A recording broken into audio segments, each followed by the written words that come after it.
Okay. Hi, everyone. Welcome to Fuck Wellness. I'm Mallory. I'm Lara. And I'm McKenna. And I'm back after quite a while. Although, I guess for listeners, it will only be the Amy Connor episode, right?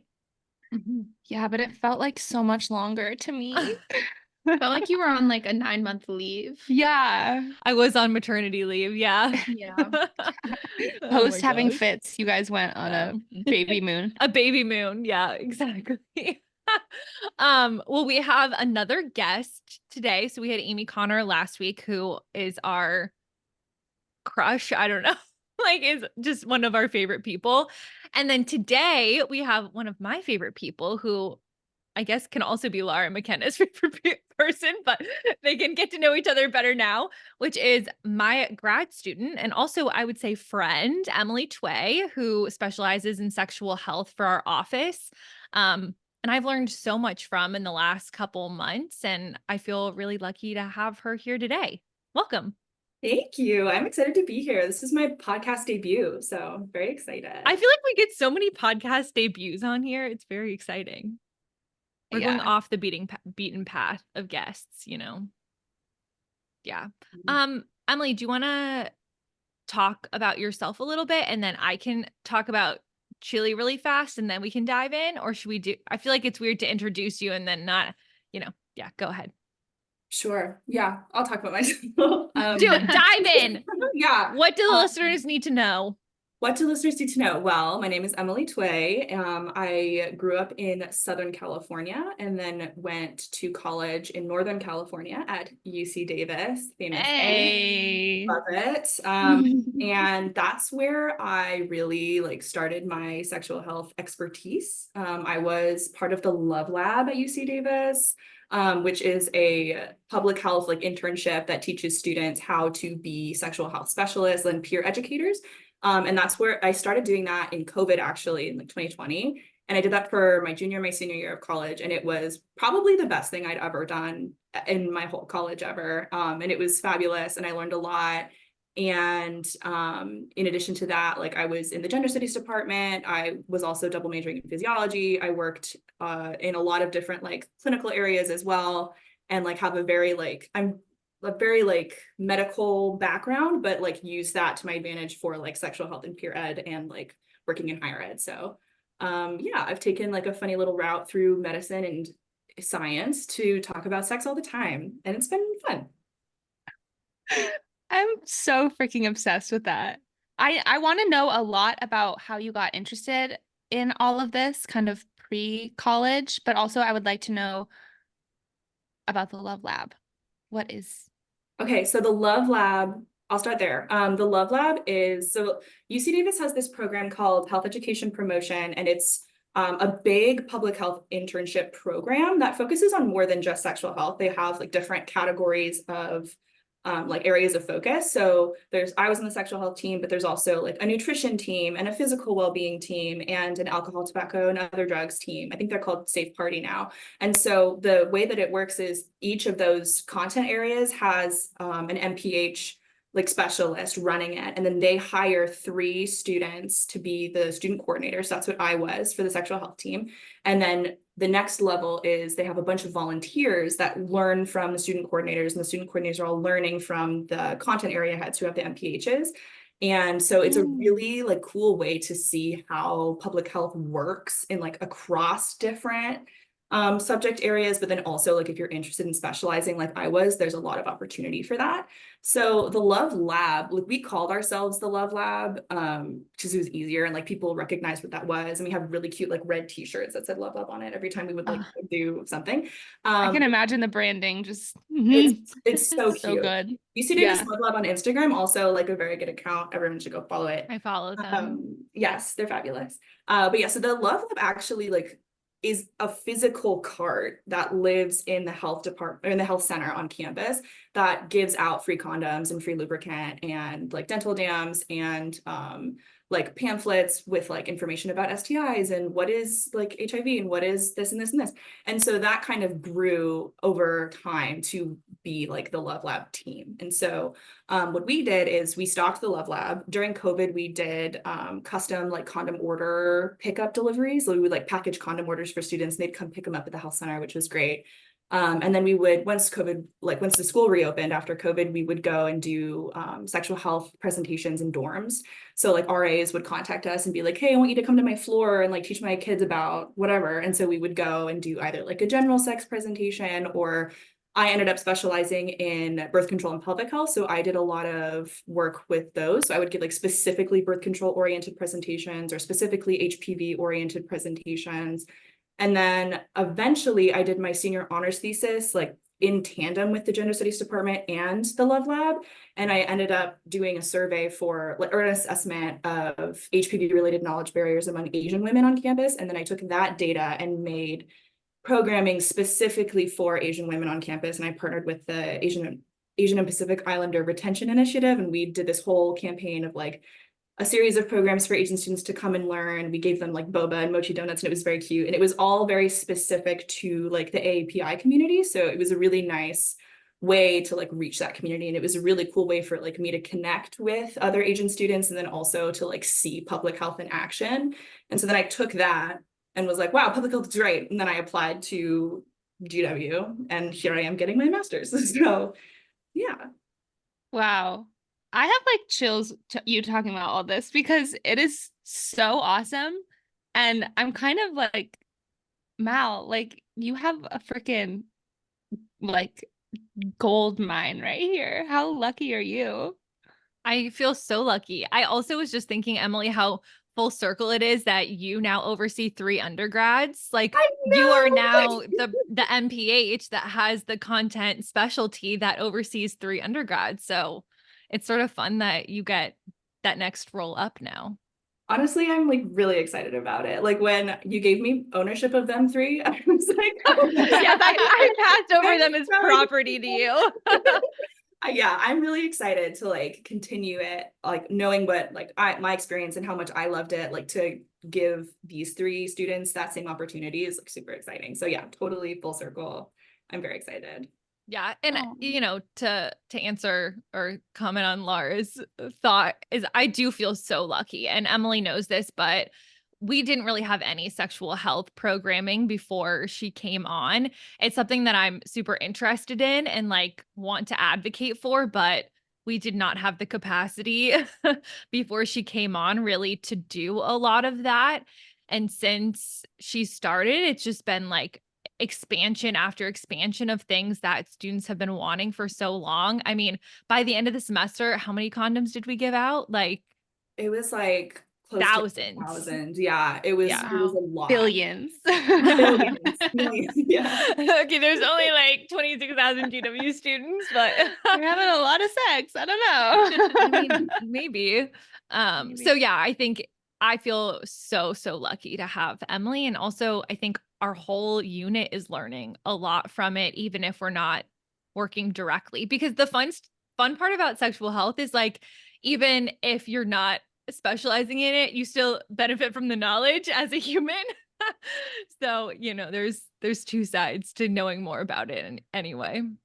Yeah, because I feel like all of that stuff that you were talking about has been an interest of Mal's and of all of our brains for so long, but it's like, Emily, you are just kind of like the perfect like little fill for that spot. I have a question about more of the Love Lab because you said you started working for them kind of in COVID, right? Yes, I did. Do you feel like, because I feel like all this stuff, the physical elements of sexual wellness, so like dental dams, condoms, whatever, but then also the information side, sometimes people feel like a stigma around searching for it or kind of like actively being in a space like maybe that has the Love Lab or something. They might feel weird about that. Do you feel like in COVID, because there was an uptick of maybe anonymity where like more of the information is online, or you're doing delivery services for like the physical stuff of sexual wellness? Do you feel like there was an uptick of usage of all of those services, or do you feel like it stayed kind of the same? I think it's hard to say exactly like in terms of like barrier methods, like if that increased in Davis, only because a lot of the students that we were working with were home, like they weren't in Davis. Oh, But yeah. I would say like the students who stayed in Davis during COVID, definitely like our services were well used. Like once we were allowed to do it, we were busy. We were busy. So, and Yeah. I think like yeah, like to your point of like anonymity, one of the big things that we focused on in COVID was making knowledge an accessible resource. And that's something that I really try and like prioritize in all of my work, is like understanding that knowledge is a really critical part of your sexual health toolkit. And so if you make that available, even if you can't get students condoms, you can't get them dental dams, you can't get them lubricant, you can give them knowledge and information that will then lead them to be able to make decisions and choices on their own without me having to be like, here's a condom, like you need it. Like it's more effective to be like, here's some information you can see on your own time. Like if you want to come to one of my talks, you can. If you want to, read it on an Instagram carousel on your own, you can. If you want to, however you want to get this information, like I don't care how you get it, as long as you get it and like that's how to take care of yourself. So I think in COVID, a lot more students, because everything was online, we were doing, Zoom presentations where no one's cameras were on. Like we did a lot of Instagram content, like virtual content. We got a lot of engagement there because everyone's just sitting at home alone, like doing nothing, like, and no one knows that they're attending these events. So that like was really nice to see. And I think that was definitely a benefit of like the anonymity that COVID gave. But yeah. One thing I would love for you to talk about more, Emily, partially just because I think Laura McKenna will find it interesting, is the difference between the openness to talk about sexual health at UC Davis versus GW, and kind of your experience in having to like navigate the different interest level. And I will say too, I think it's especially interesting because of the stereotype of GW being a very liberal, progressive school. So that's all I'll say, and then I'll let you talk. Okay, yeah, I thought this was super interesting. So, when I was at Davis, the vibes, like not everyone on any college campus is going to be like 100% like super sex positive. Like you're never like there's never going to be a college campus that's 100% like that. But I will say when I was doing presentations at Davis, a lot of times when I was giving like my in-person talks, like I'd get students to show up and they would be kind of nervous and like they didn't really want to be there, but their RA was forcing them to be there. And they would kind of sit and like be like really reserved. But then I would start like talking about things. And then eventually like the whole room would open up and it would be really easy to like have discussions. And it was really easy for students to feel comfortable engaging with me, asking me questions, like whether or not that was in person or like an Instagram DM or whatever. And generally like once we opened the door or like, hey, you can ask us about this stuff and like we're here to talk about it, students were really receptive to that. And we didn't get a lot of like antis or pushback from that.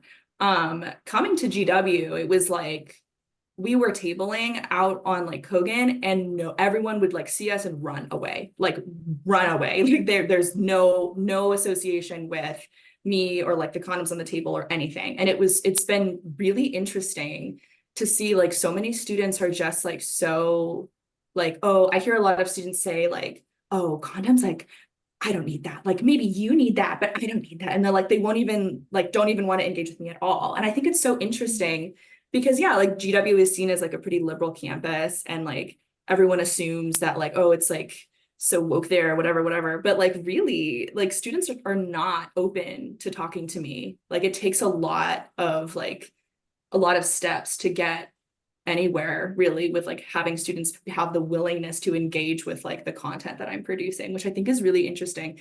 And I think it has to do a lot with like a lot of our students are coming from abstinence only states, whereas like at Davis, a lot of the students are in-state and California has comprehensive sex ed. So like even if they're not getting like if they don't come to college with like an expansive knowledge of sexual health, they are coming from schools that did talk about it at least a little bit.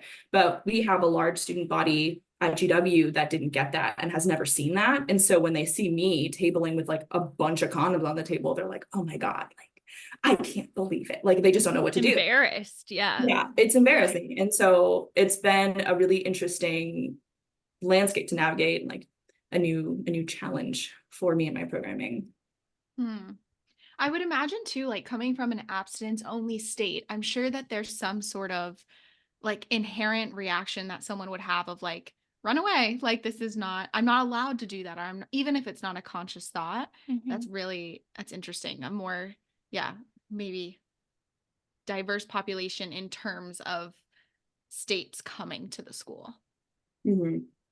Yeah. And I mean, Emily and I talk about this a lot, but something like Love Lab, like having a cart with, different safe sex products, that might not be effective right now at GW. Like that might not be something that, would get students to come up. And so we've had to be very creative and taking a lot of like steps back when we think about like stages of change. Is GW might be much more like on the contemplation side of sexual health, whereas Davis may have been on, preparation and action. Like they were ready to talk, engage, even if there was like a little bit of nervousness, like there was more openness to the topic versus at GW, like we're going all the way to like just basic awareness information. And to Emily's point, like just trying to make sure the knowledge is accessible, because other than that, like it doesn't seem like a lot of students want to be having like in-depth conversations at the tabling events about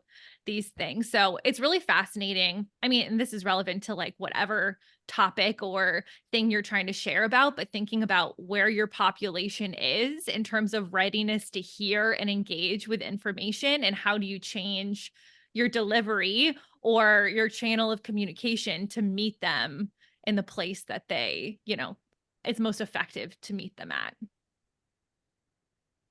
I feel like it's interesting too, because we think about, I mean, growing up in Davis, I think we have a different experience than someone who went to UC Davis. I think I can't speak for UC Davis students, but I feel like the stereotype of each kind of landscape is Davis is like, I don't know, low key, and there's like a lot of interest in medicine and STEM and like all these things. Whereas my stereotype of like DC is like, okay, we're a little bit more serious. We're a little bit more buttoned up. Yeah. Focused on accelerating our careers. We're focused on appearance maybe a little bit more. And I wonder if that comes into play, or if you've noticed that kind of change in demographic that way. That's really interesting. I haven't really thought about that, but that does make sense. Like if you don't, it's like kind of like that like fear of like who's watching, and like if someone sees, if a potential employer sees me like engaging, Pick up a condom. yeah, oh my God forbid, I'm never gonna get that Hilternship if they see me like pick up a condom from the table. Yeah, like I think that's definitely like a huge factor, I would say. Yeah. Or also the energy of like, I don't have time for that. Like I'm too busy to like engage in thought-provoking sexual health questions. Well, that's what I was just going to say is Dylan, our colleague, went to USF, in Florida. And his biggest surprise coming to GW was that no one would stop at a table with free stuff. Like if we as the university were at a table giving out free stuff, like students were not really stopping to engage. And he was like, at my university, if the university is giving out free stuff, everyone's there. Everyone's taking it. Like there's no, like you don't walk past a table with free food and free swag and stuff. And that is another element too, is our hooks have to be so much bigger in order to get someone to actually stop what they're doing and come to our table. So, I mean, that's why we started just this semester tabling in residence halls, which has been a lot more effective than just like tabling in the center of campus, because students are sort of like, thank you for coming to us. That is, it feels like more accessible to them. We've also been tabling like from 8 to 10 p.m. at night, which students have a lot fewer things they're doing at that time. So they're able to stop and engage. Whereas like tabling from 12 to 2 in the middle of campus, like most of them are like, I got better things to do than stop at this table. So we've been trying to be strategic about like how to get student engagement at things that maybe are not their top priority. They do love a spinny wheel too. Yeah, if you have a spin, like one of the wheels, they'll stop at your table. Yeah. Who doesn't? I have a question and then a thought and then another question, and it's gonna get confusing. Just Okay. warning everyone.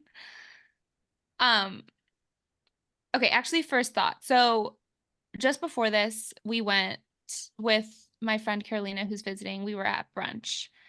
And as you do, we were eavesdropping on some conversations. It was tight quarters. It was really tight tight. quarters. It was tight quarters. So pretty No easy need to hear, justify but eavesdropping. It's okay. yeah. Yeah. And maybe you can fill in some holes because we haven't talked about this since, but we were all three of us kind of like one ear trying to listen to these two.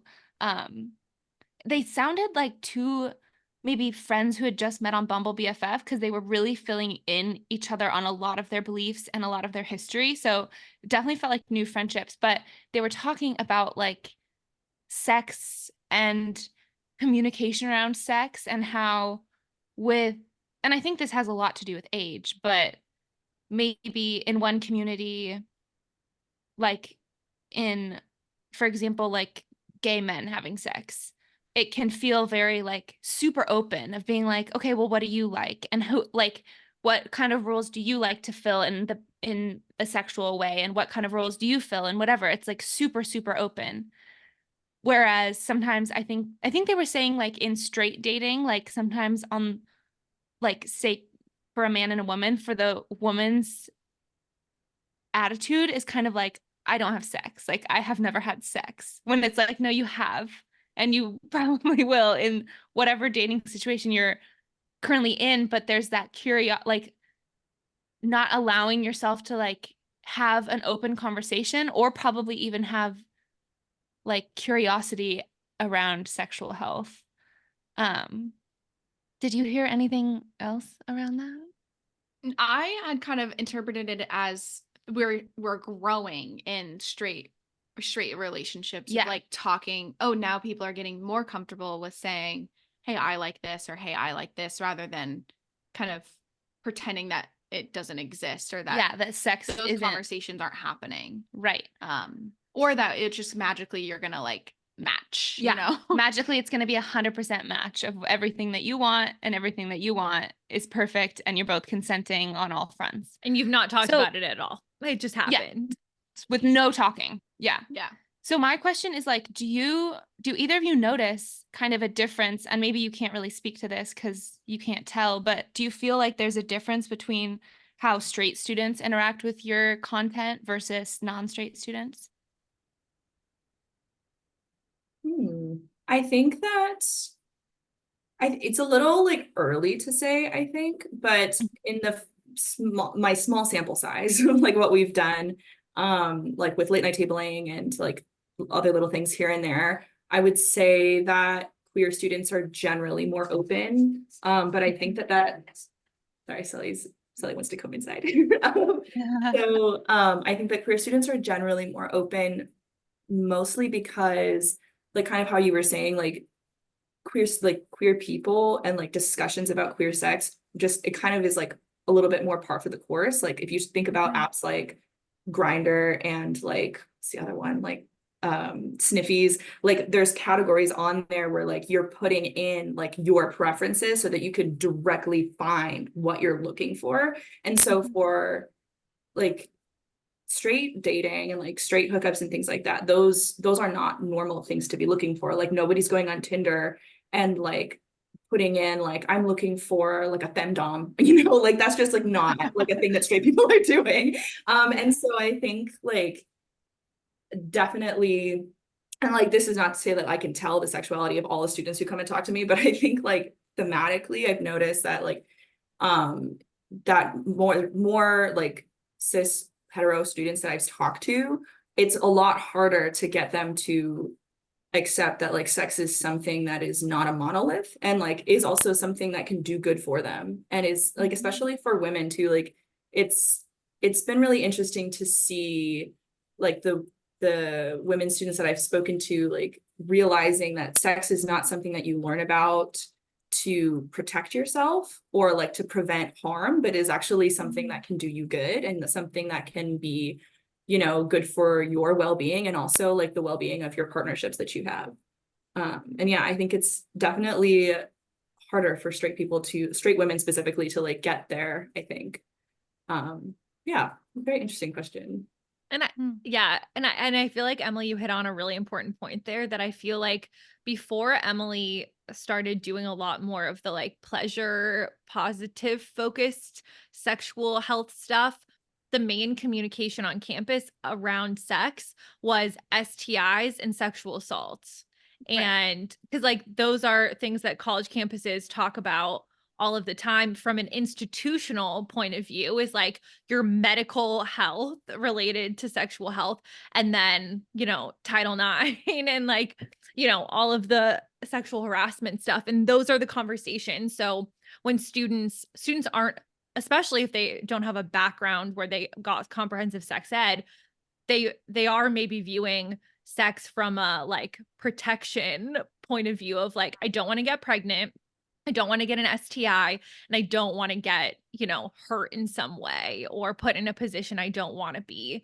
But then they're not getting the flip side of like the pleasure, the connection, the intimacy, the enjoyment element, because maybe they've never been exposed to that before. So it is like flipping the script a little bit, which I don't think a lot of students are ready for all of the time. But to be fair, I think that that's makes sense to me, that people are, or especially straight women are primed for the Yeah. continuation of the conversation of harm reduction versus pleasure. Yeah. And that's an interesting conversation within itself of like, is it appropriate to bring up pleasure in like your school curriculum versus can we rely on parents to have that conversation, and parents that might never have, you know, put their pleasure as a focus. And it's really, even I was listening to one of the people I follow on Instagram, and I was listening to her podcast, and she was talking about her, I think, 13-year-old daughter, and how basically laying out the conversation that she had with her daughter about like her anatomy and then also pleasure. And even hearing that, I was kind of like, wait, like that, it was hard to hear weirdly. But it's just like, once again, a reminder of conditioning that we've all experienced, that's like, you should be uncomfortable with openly talking about pleasure. Yeah, I don't trust parents to talk to their kids about pleasure. No, absolutely not. If they But, do, like, great. But yeah, I feel like I do not. Yeah, I don't trust them to do it on their own. no. Can we rewind a teeny tiny bit No. and Emily, go back to like your earlier life when you were kind of deciding that this is the path that you were interested in? Yes. So I was pre-med for a very long time. I really, like from like age 5, probably like really wanted to be a doctor. And at age 5, I didn't know what that really meant. I was just like, I sort of like, my dad works in a hospital and he's not a physician, but he does a lot of like medical things. And so I was like seeing that and being like, okay, yeah, like I could work in a hospital, I could be a doctor. No understanding of really what that meant. But I also like grew up really loving science. And like when I was first learning to read, I was reading like infectious disease books, and I would like tell my friends, like, I know what mumps is. Like that was like a very like, I was a very like big nerdy kid. And so I went through high school and everything, and I was volunteering in my local hospital as a 16, 17-year-old. And I got to shadow some surgeons. I shadowed an autopsy when I was 16, which is kind of a crazy Whoa. story. And I also was like a floater volunteer. So I got to deliver like meals to patients and like lab specimens to and from. And my favorite task was always when the maternity ward would call to have people pick up placentas for the lab. And I just love going up there and being like, where's the babies? Where are they? And I just thought it was so interesting to like have like, I would carry around these like buckets of placenta that were like fresh, and I would look at it and be like, whoa, like that was in somebody, like that's crazy. And then I would like walk down and deliver it to my dad who worked in the lab, and it was like a fun like little side quest of my life. And then I went to Davis like fully intending to go through as like an NPP pre-med, like that was like what I was gonna do. And then I started taking like the hardcore like chemistry, orgo, like all of that stuff, and being like, I'm actually not that good at this. Like I'm not really live love loving this. And I also like started my like physiology core, and I was like, oh, actually the only body system I care about is the repro system. Like all of the other ones are boring to me. And then I just had this like realization, like also like during COVID, where I was like, if I'm gonna go to medical school, I have to commit my whole life to this, and it's not exciting for me. And that was also around the time where I started interning in the clinical research department for infectious disease at UC Davis Health. So I was like working on clinical trials and like really getting to see what like hospital life is like and what physicians' lives are like, aside from like my shadowing before. And I was like, I'm actually not loving this. Like, it's not like sparking joy for me. And it wasn't until I started working for Love Lab where I was like, oh my gosh, this is a job that I actually do enjoy showing up for. And it was a huge like wake up to me. Like I can actually enjoy my job, and like I can actually like dedicate my academic career and my like work career to something that brings me joy. And then is rewarding. And I think like the combination of like me working for like realizing that like traditional medicine was not going to work for me, and I'm not meant to be a clinician, but like still being really passionate about health and well-being and like medicine and all of that, was like sexual health ended up being like the perfect avenue, because I also like that was a combination of like the science that I enjoyed, but then also like all of the social components and like the social sciences that are involved too. And that was like when I started taking gender studies classes, I was like, I love this, is so fun. Like I was like, I love thinking this way. I love these theories. Like I love learning all these things. And so that was like all of like me having all these realizations and like declaring my double major and like doing all these things, like everything sort of like fell into place. And I felt like I was really like forging a path that was new and like really specific to me. And like I hadn't seen anybody really do this before. Like everyone that I had known growing up was like working in medicine, and I was like, that's what I'm supposed to do. And then I realized like, actually, no, like I actually don't want to do that.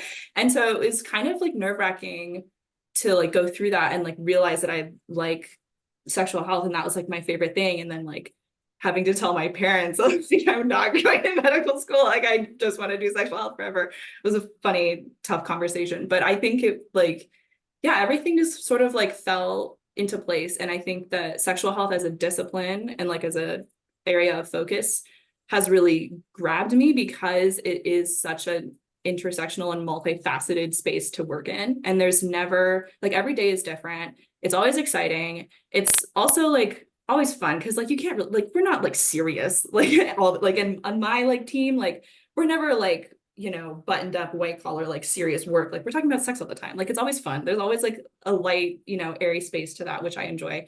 And it's so like I get to use my brain in so many different ways, and I get to pull on my physiology knowledge, and I get to pull on my gender studies knowledge, and I get to like pull on all these things and like keep my brain so occupied with all these different like things and ways of thinking that I love. So yeah, I don't know if that totally answered your question, but that's like that's how I got here. Yeah, no, that totally did. I can kind of relate to the whole like, oh, I actually freaking hate orgo. Like, I think I'm gonna not do this for my life. But no, that is so awesome. And I feel like you're just gonna keep vibing. You know what I mean? Like it just sounds like you're in the perfect spot. And it's just gonna keep getting better and better. And I feel like sex, like talking about sex is never gonna be irrelevant. You are always gonna have a seat at the table in someone's brain. Like people are always thinking about sex. Wait, did you get through your list of? Yeah, I think so. You only asked one question, so no, I'm kidding. Wait, I forgot the other one. I have a follow-up on that, Emily, that I realized I haven't really asked you. But so Emily is in the maternal and child health track in her MPH, which is what I did at GW. And I'm curious if you're finding a lot of other people in your cohort who are interested in sexual health the way you are, or have gotten to it from like completely different ways, or if you are one of the few that like is interested in the things you're interested in. Honestly, no. Like it's actually been really funny. The majority of my friends in my cohort are really interested in reproduction and pregnancy and maternity. And like I'm kind of like the the black sheep of like, I really prefer studying the life course before we get to pregnancy, like everything that comes before. And when you decide not to get pregnant, like that's the part of the life course that I really enjoy. And I think it's really fun and interesting to like have so many friends who are interested in other things, and like we can all inform each other's perspective on that. Like I'm learning, like I have a friend who has worked in milk banks before, and she knows so much about lactation and breast milk and all this stuff that I would like never think to like ponder. And like I have so many friends who work in daycares and like work with like little kids. And I was like, yeah, not for me, but I love it. Like I love that I'm learning like all of these things from you, and like all of our different interests really inform each other on this like life course perspective, which is what the program's based on. And so I think it's really fun. But yeah, I feel I haven't run into like people are interested in sexual health, but not anywhere close to the degree that I do it. Okay, I have a tangent.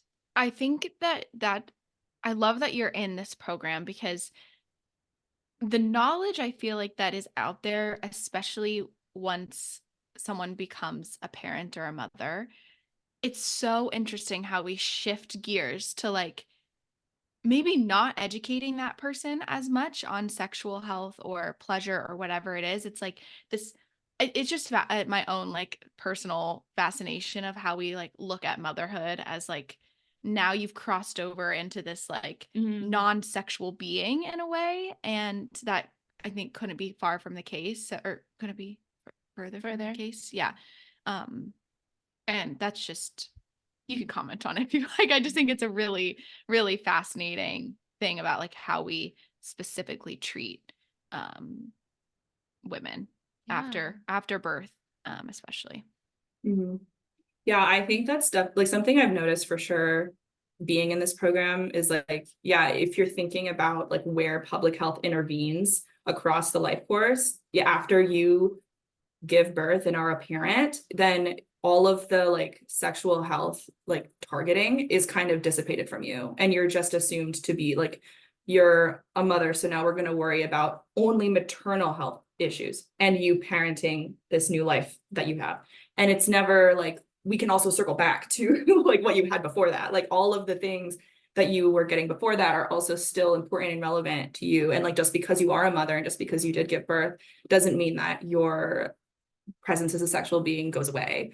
And so yeah, I think that's something that I definitely am like trying to kind of push in my coursework, in the way that I go about like this program is like, you know, sexuality and like sexual health and your sexual well-being is important always, like from the across the life course at every point, regardless of whether or not you become a parent. Yeah, I think it's really I also love to think of that as like my sexuality or my sensuality even. I hope that it grows as I grow throughout my life and adapts, in that way. Infinitely. Yes, and I think that it's unfortunate that there is kind of this stereotype of like, oh, you get, we're talking about like heteronormative relationships. We get into a marriage and then we start a family, and then it's like the like trope of like, I have to like beg this person for sex, or like we never have sex anymore, or like all these things where it's like we haven't even talked about like, you know mothers can masturbate, or like there's all of these different ways that we can reconnect, because it is a change in some way. It's not going to like remain status quo from maybe before you got pregnant or even while you were pregnant, or that's even another conversation, like sex while pregnant and all of these things that are just kind of like borderline, like even for progressive, quote, progressive people, or people who like would self-identify as progressive, it feels like a taboo topic to bring up, which I find really fascinating. And even me and like my own safe circle of friends where I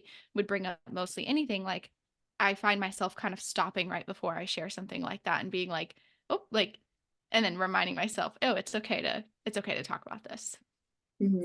I would say in my experience, like sex for like during pregnancy and then post-pregnancy is a very like new and like sort of radical area in like the maternal child space, even among like people that I work with. And like I think like the difference maybe is like people in my cohort are open to a lot of things, and like if we were talking about like sex during pregnancy, like no one would be like, oh my god, no. But like even like when we have those conversations, like it still takes people aback and be like, oh, I never actually thought about like sex being good for me while I'm pregnant. And like, of course it would be good for you because pleasure is good for you. And so like, and it, you know, and like, there's like so many things that just get lost on people who become pregnant and then afterward, just because like they are now only mothers and like that's only what they are now. And like, you don't get to have like all of the joys of not being a mother before, which is not true at all. And I think it's really interesting. Yeah. Yeah. But also how lonely that must be for a lot of people who are going through that. And if they don't have community that's reminding them of those things, or maybe more formal education spots who are kind of saying like, hey, this is okay. Or I guess I don't know what happens in a post birth check-in, but like maybe the provider, like that's something like to ask, maybe like, how are you feeling about this component of your health? Yeah. Yeah. Emily, do you want to briefly just explain the life course perspective? Because I feel like most people would not know what that is. Sure. Okay. So the life course perspective is basically a way of framing like how you're viewing ways to intervene from a public health lens, I guess. And it's the basis for my program. So what we do to become maternal child health professionals is we study the life course. So from when you're in the womb to tomb, basically, like womb to tomb, we study that. And then that way you can learn, you know, no life stage exists in a vacuum. Everything that you experience today is informed by what you experienced yesterday and what you will like, and then it goes on and on. So the life course perspective is just thinking about people as like people who have lived life and will continue to live life in certain circumstances. And then that will inform your perspective as a public health practitioner to make effective interventions. So like a big part of that too is like understanding, yes, okay, this is how people grow and develop and become adults, but then also thinking about where, like what their socioeconomic status is going to impact their health and is going to impact their health behaviors and their access to care. And so like thinking about, you know, a child who is growing up in the suburbs in like a middle class family who goes to, you know, school and has health insurance and all of that, their health is going to look a lot different from another child of the same age who's living in a lower income family who maybe is not white and maybe has no health insurance and maybe has, you know, their whatever. And so like considering where your life stages are taking place, how they are taking place, what other things are influencing your life course will then determine what public health interventions can be done to like improve your well-being and also to maintain the well-being of other people who are in your same situation. So yeah. Really, No, that was good perfect. job. Yeah. Yeah. We have Professor Emily today. See? Oh my gosh, we have two professors in the house. My favorite. So, can we circle back a little bit to self-pleasure? Ooh. Could someone who's an expert in the room maybe give me an overview on maybe why self-pleasure is important in everyday life, but also why it's still important even in stressful times? Subtle. Subtle, McKenna. Subtle. Just kidding. You guys go. Well, so if we're talking about sexual health and like sexual pleasure and self-pleasure, one big component of sexual well-being is understanding that you don't need a partner to feel pleasure. Like you don't have to have a partner do that for you. Like you are very capable of giving yourself that pleasure. And like I kind of said earlier, like pleasure is healthy and pleasure is really good for you. And there's a lot of benefits to feeling pleasure and happiness and all of that, whether or not that's in sex or not. Like if you're a happy person and you're feeling good, like your health will be better. And so if we're talking about like sexual pleasure, like masturbation is a fabulous tool in your toolkit to increase your, you know, your daily pleasure, whether or not that's just maintenance health for you, or if you are in a stressful situation and, you know, you need some kind of like little boost, you know. I think there's a lot of like stigma and shame around masturbation and the idea of like using masturbation to navigate stressful situations is like, oh my God, like you're just going to stop taking your test or doing your homework to go like jerk off or something. Like, no. Like, that's not what we're saying. Like, what we're saying is like, you can have masturbation in your toolkit to like help maintain like a nice little homeostasis for you so that you can like use your own body to feel good and to bring yourself back up to baseline and feel, you know, nice joy, the endorphins, the oxytocin, all of that is very good for you, like on a science level, like a medical level, and also on a mental level too, like knowing that you in your being are capable of bringing yourself that kind of joy and pleasure is really powerful, and can do all sorts of good things for you. So yeah, I don't know if you have anything to add on that, Mallory. No, honestly, I think you nailed that. Nice. Yeah. Yeah, no, I love that. I just love, I think it's so interesting because it's like I can see my evolution as a person when it comes to talking about this stuff and even feeling comfortable doing a lot of this stuff. Like it's thinking about like freshman Lara who would like, you know, saunter up to like my old dorm, you know how you can like walk into a dorm and it'll be like a little office space in the front. There was like always a huge fishbowl of condoms there. And whenever I was like, oh, I think I need to grab a condom, I don't know if Emily if Mal, if you've encountered this, but a lot of people, myself included, use humor when we're uncomfortable. And so there was just like a lot of jokes about like, you know, me needing to grab something and the RA who's sitting there is just like, okay, move along. And then like kind of fast forwarding whatever 5-6 years to like my last few years of feeling like much more at ease, like talking about masturbation, talking about sex with my partners and my friends. And I'll like definitely still on that journey personally of getting even more and more comfy with it. But I think it's so cool to really notice my maturity in that realm, I guess. I mean, I don't know if you guys felt this way even in high school, but I remember actively being in like a group of female friends and being really like, oh, the boys are masturbating. Like, but us girls, we would never do that. And I just remember in like hearing other people say things, and to be very fair, like I personally was a late bloomer, but like I remember being like, I'm kind of lying right now. Like, and I think they're kind of lying right now. Yeah. And everyone's just kind of like lying to each other. Mutually lying. Yeah. But even now being like, even with my closest friends, I feel like I still have that hitch of like nervousness to talk about. Oh yeah. Yeah, whatever it might be, which is it's kind of funny. Yeah, I think, you know what's so funny about that is like when I was in high school, like later high school, embarrassing. I didn't know that women could masturbate at all until No, my I friend didn't told either. me.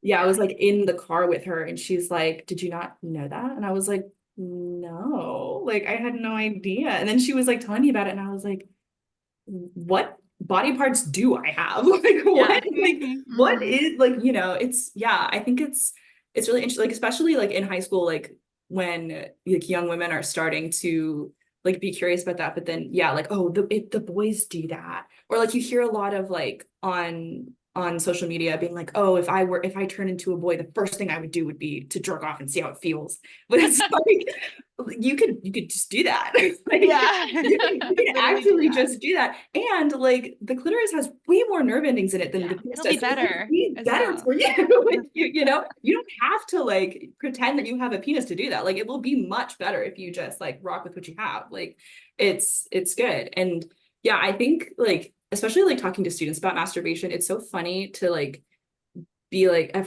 I always tell students like it's totally normal, there's nothing to be ashamed of, like your body was designed to do this, like you have these organs for this purpose, like to be pleasurable to you, like use what you got. Like, it's good. Like, if you feel comfortable doing it, like, there's absolutely no shame in doing that. And even if you have a partner and you have like partner sex regularly, masturbation is still a great thing to use like for yourself, so you know what you like, and also like so that your partner can figure out what they like, and then you can come back and be like, hey, I discovered this last night, like I think we should do this, you know. Like, there's just so many, like, you could talk on and on about the benefits of it, but then if you like, there's so many like things you can talk about, but like, where do you intervene and tell people that? Like, when are they ready to hear it? Because like 16-year-old me was like, I have no idea what organs are between my legs. I have no idea what's down there. Like, I don't get it, you know. But like, there's like this whole breadth of knowledge of like benefit of all of that stuff. It's like, where do I put that knowledge, and like, how do I get it to you? Yeah.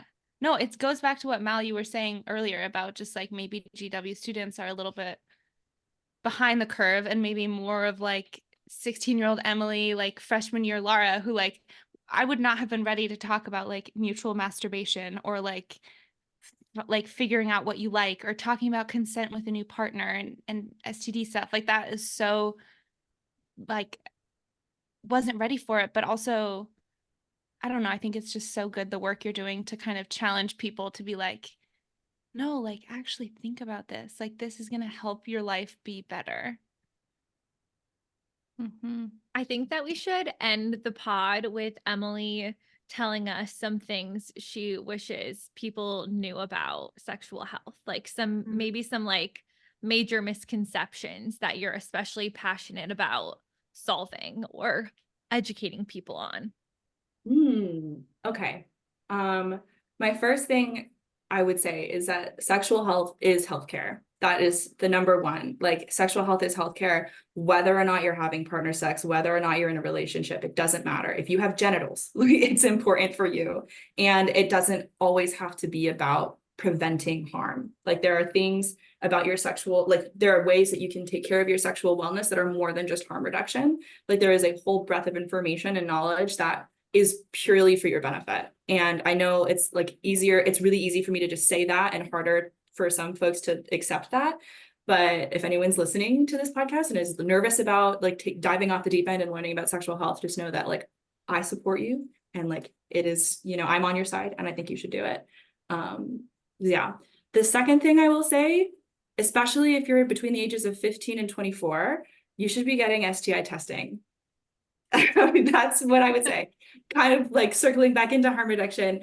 One of the things that really shocked my undergrads was that like, people who are between the ages of 15 and 24 make up about half of all STI infections in the US.